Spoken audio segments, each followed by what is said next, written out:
Latinx doesn't just emerge out of nowhere. There is a much longer history of pushing back against gendered binaries. Latino, Latina, Latinx. The Pew Research Center has just published its first study on the use of the gender-neutral term Latinx.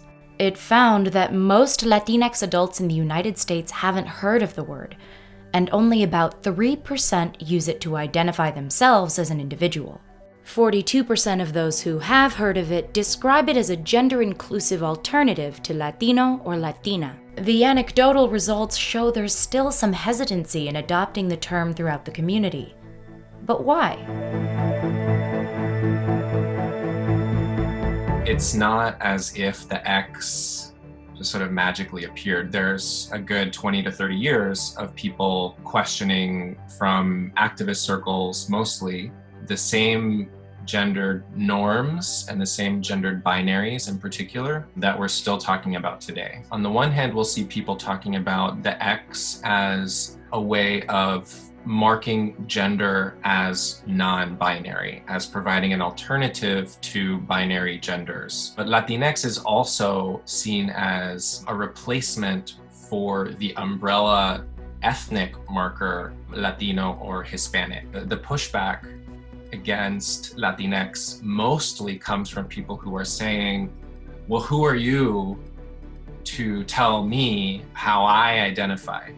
And that was never the point of Latinx. When we did our survey, we had a follow-up question to those who said they were aware of the term Latinx. What does the term mean to you?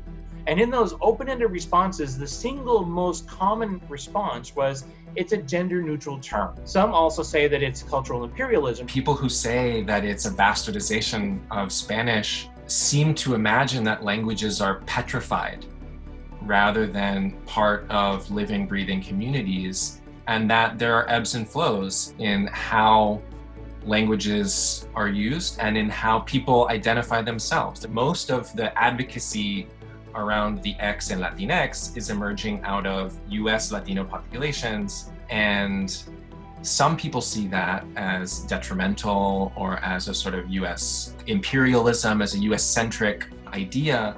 But people in Latin America are also experimenting and changing language. Most Spanish-speaking countries, particularly among gender dissident or LGBTQI populations, are experimenting with not necessarily the X, but the E, right? So Latines, which is much more pronounceable. I do not identify as binary, and I don't hate the term Latino, but I don't love being called Latino or Latina just because they're very gendered terms. Latina is kind of a way to make the language less gendered but still fitting its convention. For a lot of us, the X is definitely an indicator of layered experience of Latinidad. I identify as Latino, but I identify the Latin community as Latinx. It gives us an opportunity to look at the world a little bit differently. So when the Pulse nightclub shooting happened in 2016 in Orlando, a lot of the news coverage talked about the LGBT Latino population, but also used Latinx to describe the group. And many of the folks that were interviewed talked about Latinx as their identity.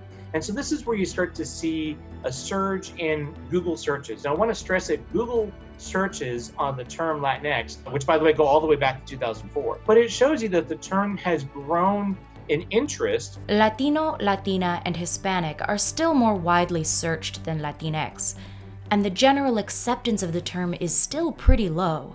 But linguistics experts say that's not what's important. I don't think it's a bad thing that people are uncomfortable about Latinx. They should be. And I think that's part of its power. There's a real sense of people claiming their gender identity in a way that perhaps is different than in the past. It could also be that new terms are on the horizon, new things might emerge that perhaps supplant Latinx, Latino, and Hispanic as future generations of Hispanics and Latinos in the United States see their identity in a different way.